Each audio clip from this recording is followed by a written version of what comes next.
திருத்தமிழ் உறவுகளுக்கு வணக்கம். அன்பார்ந்த ஆசிரியர்களே, ஆசிரியர் சம்பந்தமான வழக்குகளை செய்திகளை தொடர்ந்து நம்ம காணொலியாக பதிவிட்டு வருகிறோம். நம்மளுடைய வேலை பலன் காரணமாக தான் தொடர்ந்து நம்ம காணொலி பதிவிட முடியவில்லை. நம்ம சேனலில் இப்போ இன்றைக்கி என்ன நம்ம பார்க்க போகிறோம்னு கேட்டால், சென்னை உயர்நீதிமன்றத்தில் இன்று ஒரு வழக்கு வருகிறது.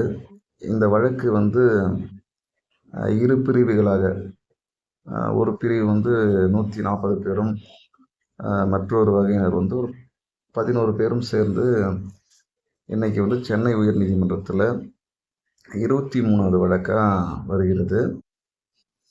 இந்த வழக்கில் இவங்களுடைய பேர் என்னன்னு கேட்டால், 20/7/2018 டிஆர்பியில் வெளியிடப்பட்ட அரசாணை 149 இடைக்கால தடையை விதிக்கணுன்றாங்க. ஏன்னு கேட்டால், இவங்க 2017 சர்டிஃபிகேட் வெரிஃபிகேஷனில் பாதியிலே வெளியேற்றினாங்க. இந்த ப்ராசஸ் தொடர்ந்து கண்டினியூ இருக்குது அப்படின்னு தான் சொல்லி அதுக்கான தடையை கேட்டிருக்காங்க.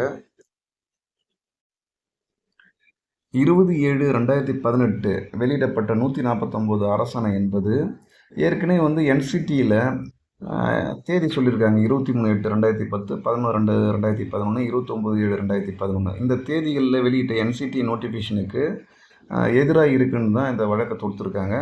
அது மட்டும் இல்லை, 2017 இவங்க மீண்டும் சான்றிதழ் சரிபார்க்கப்பட்டவர்கள்.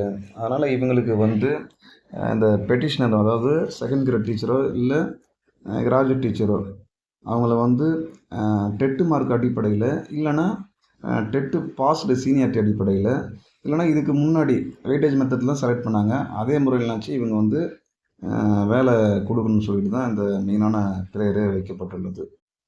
இது போன்ற செய்திகளை தெரிந்து கொள்ள தொடர்ந்து நம்ம சேனலை பாருங்கள், சப்ஸ்கிரைப் பண்ணுங்கள். நன்றி.